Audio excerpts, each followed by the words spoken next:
75 or 76, so 40 years.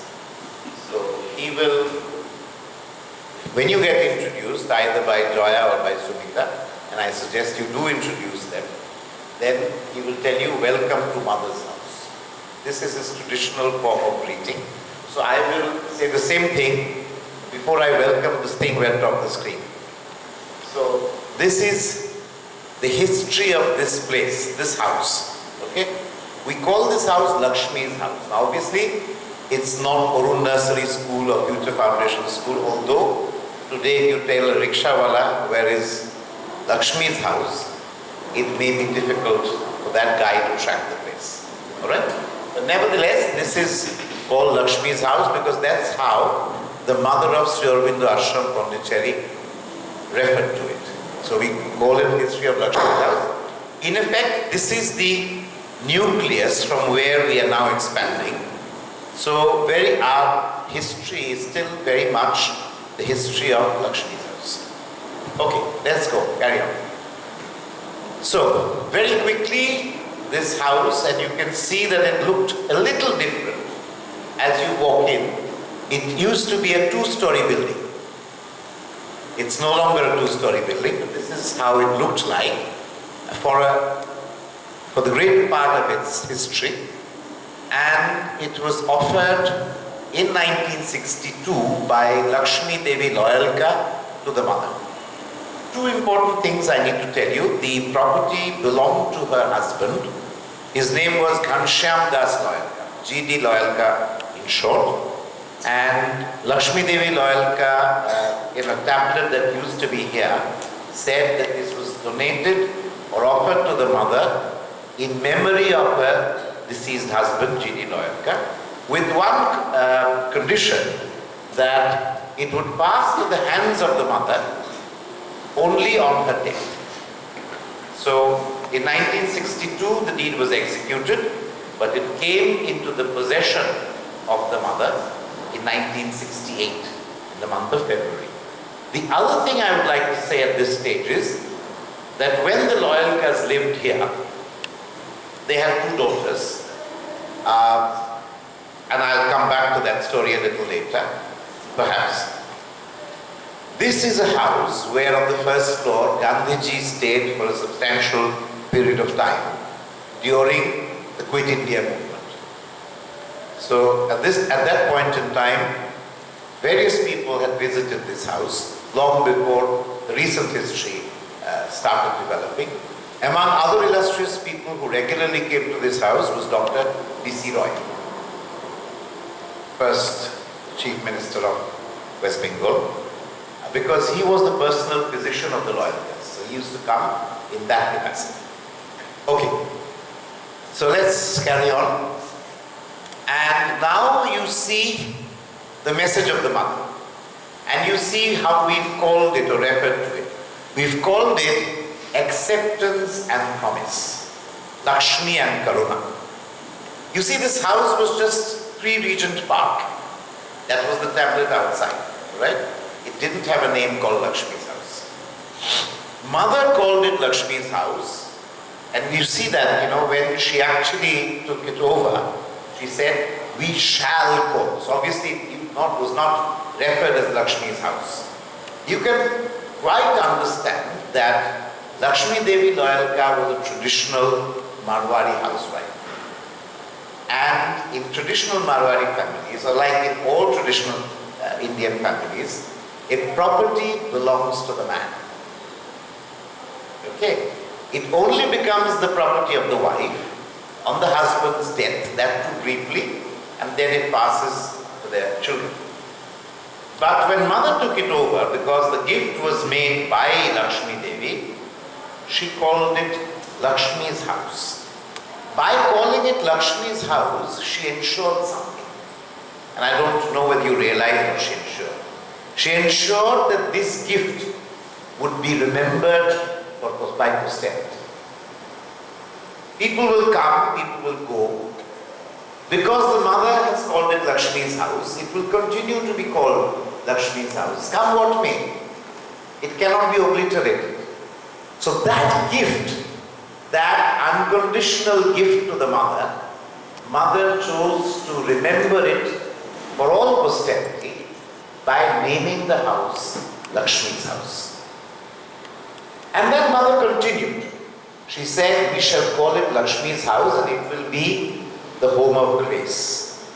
It's very interesting, this expression. She could have said the home of joy, she could have said something else, home of grace. Now obviously that is a prophecy. That's what we believe in. Over the years we felt that whoever has come to this house has been bathed in divine grace. There's a shower of grace, unless you're holding an umbrella stubbornly to protect yourself from it, the grace shall bathe you too. Okay? But why grace? There comes the little secret.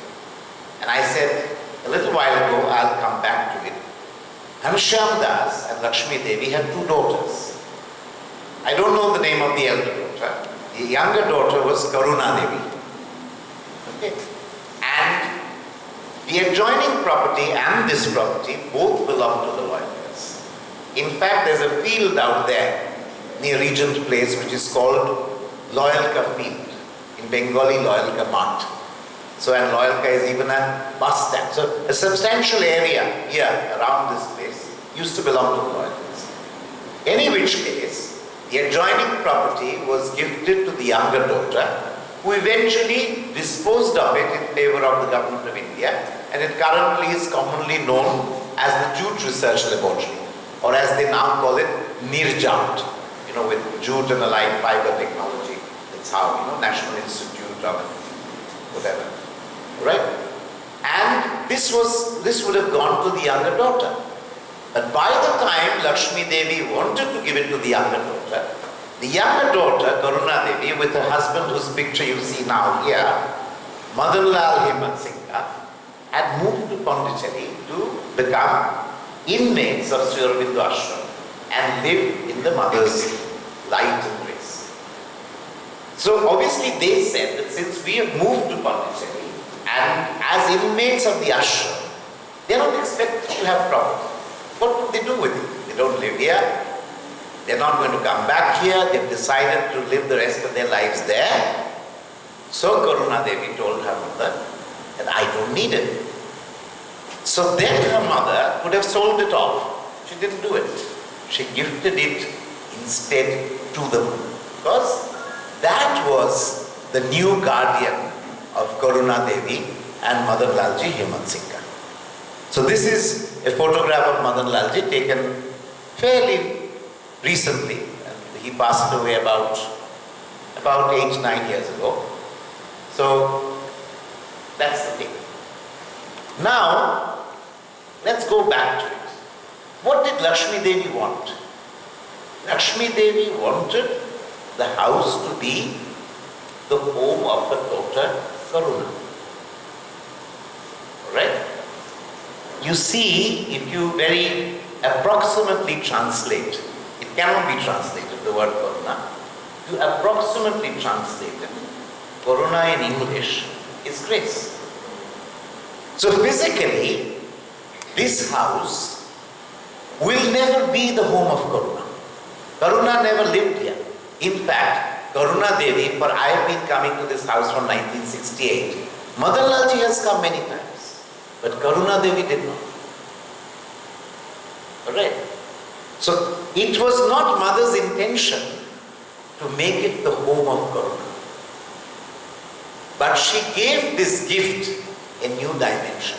That's what I said. The first dimension was to make the name of Lakshmi Devi and the gift immortal for all posterity to remember. But the second thing was that Karuna Devi had moved to the ashram. She had no desire to come back to worldly life. But in accepting this gift and understanding the desire of a traditional Marwari lady of gifting a property to her younger daughter, mother fulfilled it by allowing that house to symbolize a home of grace for all who would come to that house thereafter. So all of us, hundreds of us who have come to this house, maybe thousands who come, over the years from 1968 have been bathed in divine grace. Thanks to the fact that one Marwari lady wanted to give it to her daughter, whose name was Aurobindo.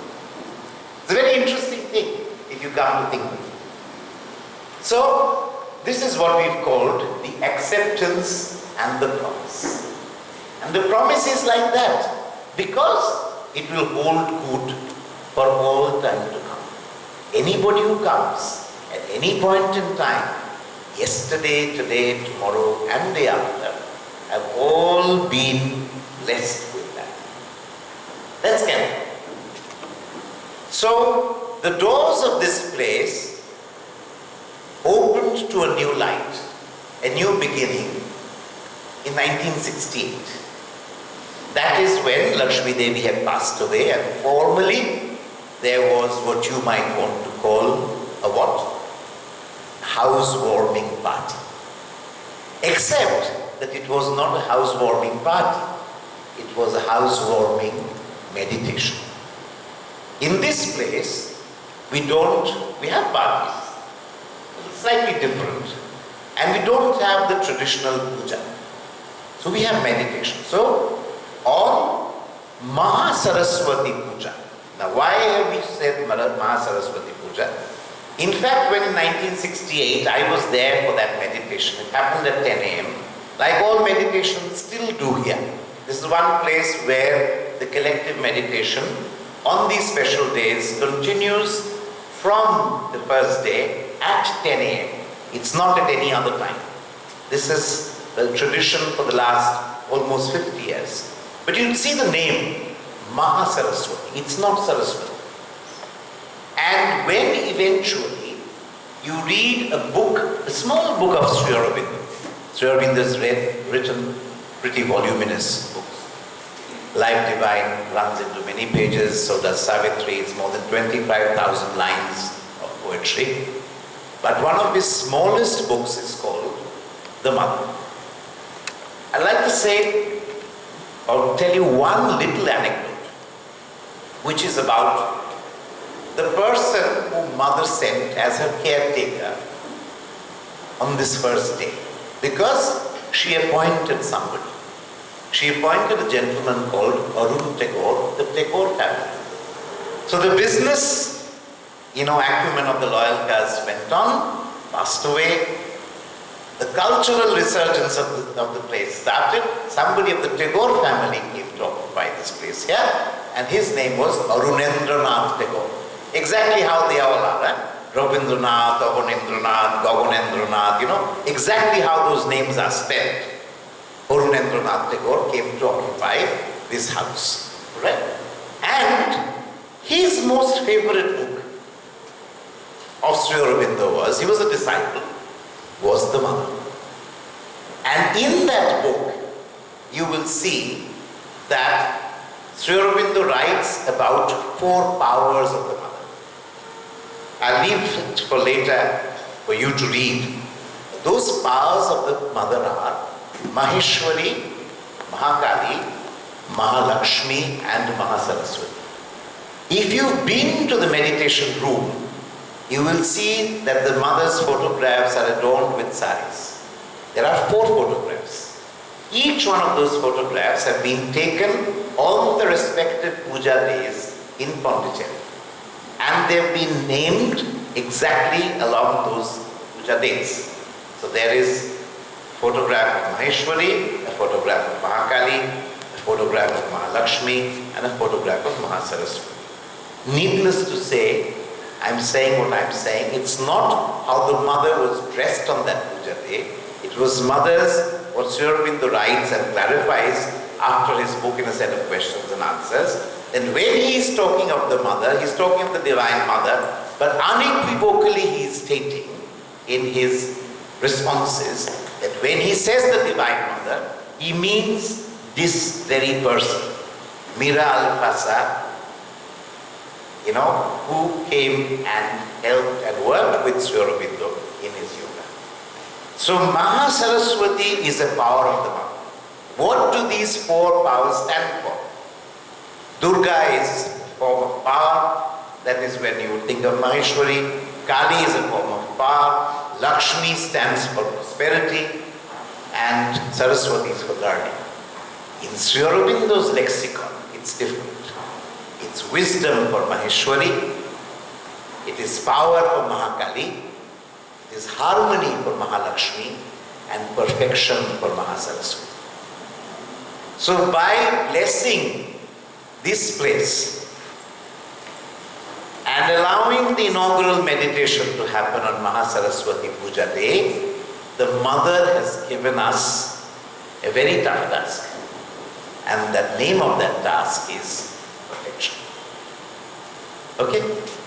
Let's carry on. So, I told you, or I was beginning to tell you about Aurobindo Tagore.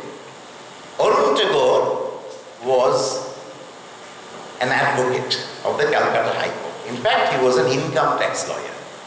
His office, I went to that road yesterday, was on 8 Old Post Office Street in Dalhousie. That's where all legal chambers are. And the office in front, where Shamulda sits today, used to be his legal office here. So when people would come, clients would come, they would consult him there. And the walls were adorned. They were not like wooden paneled as they are now. They were stacked with legal books, law books, exactly how you would find an advocate's chamber. And he would sit there, frequently with the pan. He would chew a lot of pan, so he was there. Let me tell you a little bit about Aurobindo Tagore. Aurobindo Tagore was the nephew of Raja Ramanath Tagore. Very interestingly, that branch, and he is also the grandnephew of Raja Ramanath Tagore. He is the nephew of Aurobindo Tagore. Right? He, like all the Tagores, was a great cultural exponent. I remember particularly on the first floor veranda, you probably one day will go to the first floor. It's altered completely, but that veranda is just above the portico. As you walk in the meditation room, the portico above. So there, if you can picture what I'm saying. I have listened to him on moonlit nights playing the sitar. It was wonderful.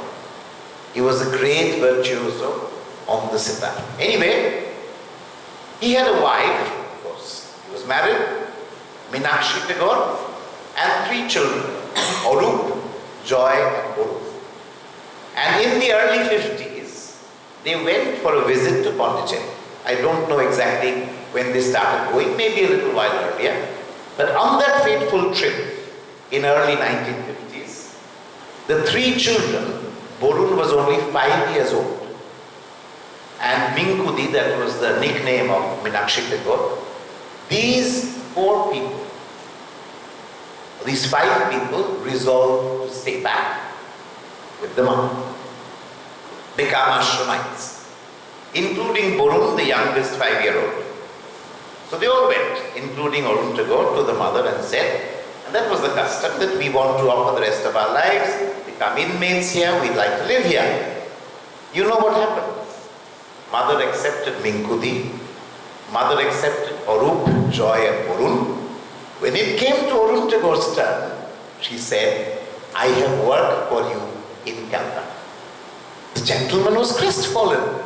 He was moving with 3 kids, the youngest of them 5 years old and wife, to Pondicherry to lead an ashram life for the rest of his life. And here the mother accepted the wife, the mother accepted the 3 young kids, and the mother refused him. Not by saying that you are not qualified, but by saying, I have work for you. Now remember, a person who offers his life to the mother does what the mother tells him to do. So when the mother said, I have work for you in Calcutta, the answer was given. But then, every year he would go back and say, Mother, what am I doing? I continue to be a practicing income tax lawyer. I continue to engage with my clients and go to court. What work am I doing? He used to live in Swino Street. In Swino Street, in his flat, he had a flat, there were meditations, as was the practice with many devotees. Once a month, devotees assembled in one house and they called it a center. Right? So in his center in Swino Street, I've been there too, meditations used to happen. But that's fine, a monthly meditation once a month. For half an hour, 1 hour, people would gather together, disperse. That's not work. So imagine, for a decade and a half, which is not a small time, he asked mother every year, many times a year, whenever he went to Pondicherry, "Can I come?" And the mother said, "I have work for you in Calcutta." It took 15 years for Aurobindo to realize and for that work to crystallize. What am I trying to say? When mother says something, then mother does not mean that it is happening today, this afternoon. I have work might mean it will happen many years later, as happened in his life. Okay. I'll tell you one little funny anecdote about the family and then I'll proceed. One of the early trips, after these people stayed back and the children started going to the ashram school, you will discover that that school is called the Aurobindo International Center of Education. So, children were going, and after a year or so, the father was very happy, mother was very happy, the children were doing well in school. So, Aurobindo walked up to the mother very courageously and said, "Mother, I'm so happy, these children have adjusted so well in your school, and my children are doing so well." Instead of being happy, mother frowned. And he used to show it, I can't show it to you, but he used to show it. Mother looked very angrily at him and said, "Your children?" Then Aurobindo got the point. The point was, when you have offered your life, that is the day you stop owning it. A day they might biologically be your children. You might have named them. That's where your locus of control ends. When they have come here, they are my children, my responsibility. Aurobindo understood immediately and never repeated the mistake again.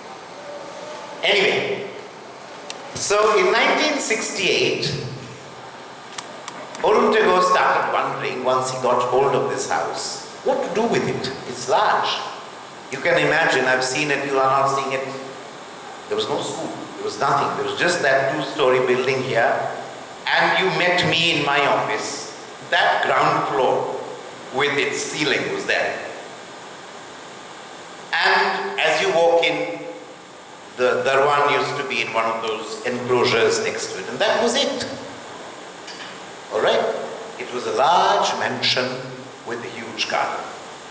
So Aurobindo started wondering on 2 counts. How would I financially manage it? And what work of the mother will actually happen here? So he met up with 3 like-minded ladies. And you see their names here. Rekha Sen used to be a founding member of Saroj Nalini. Saroj Nalini, you know. It's a women's association. And they work on empowering women, learning certain crafts and whatever. Rekhadi's was great at embroidery. And she started an embroidery class where poor women would come, and thanks to the Saroj Nalini contacts, whatever used to be made somehow got sold off.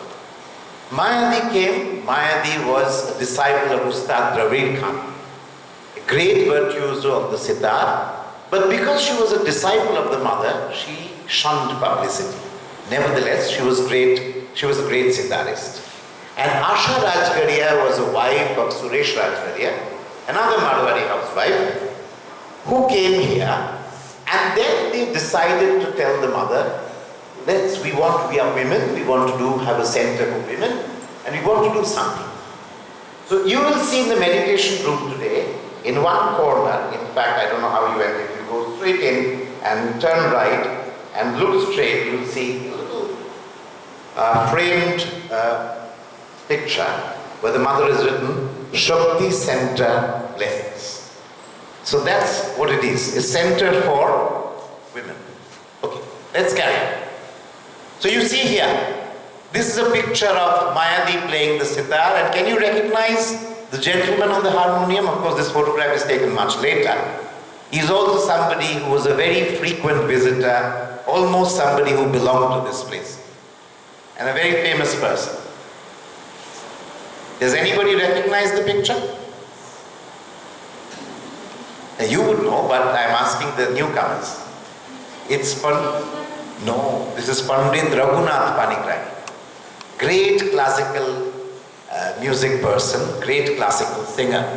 And you can see this is in front of the relics. The relics was not there at that time. You can see it's, a Jugal Bondi, harmonium and sitar, Pandit Raghunath Panigrahi and Maya Mitra together. Okay? Alright. In 1968, when the mother took over the house, she did another thing. She said what would happen here. So she said the first floor would be private quarters of Aurobindo.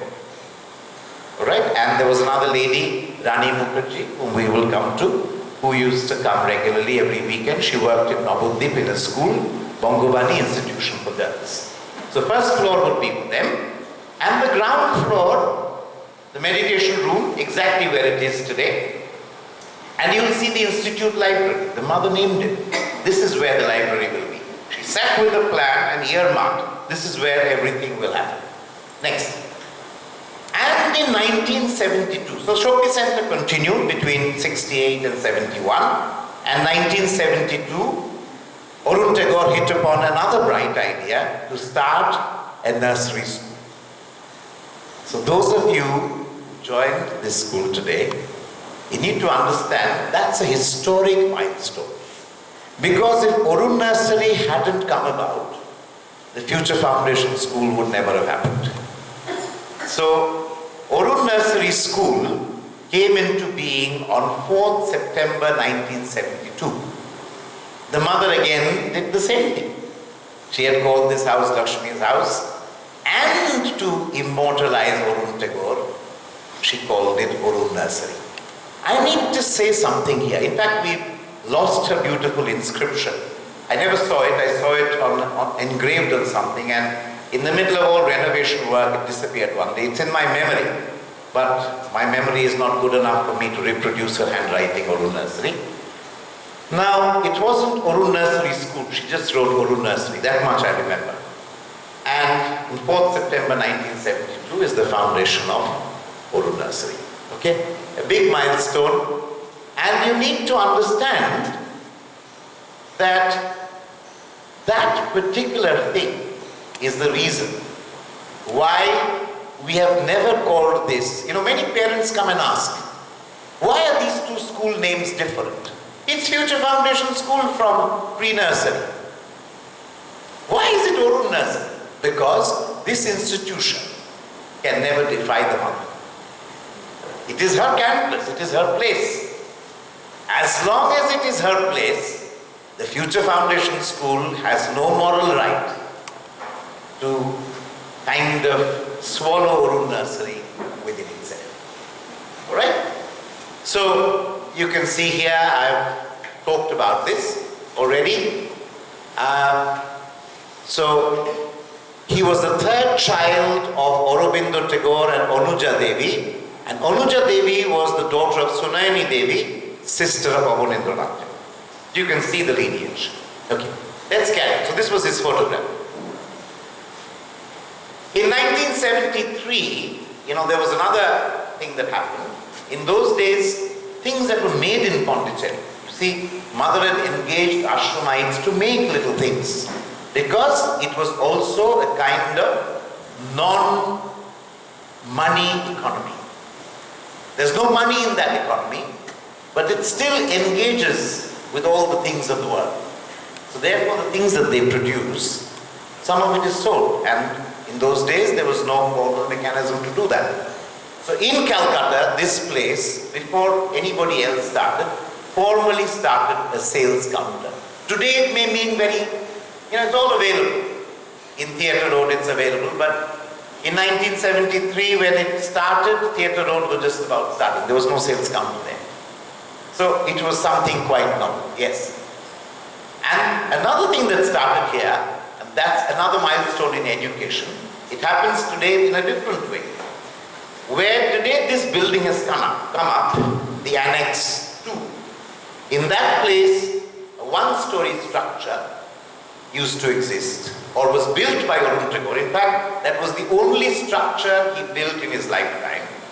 That was for college-going students who didn't have the facility of a laboratory. So, that was there.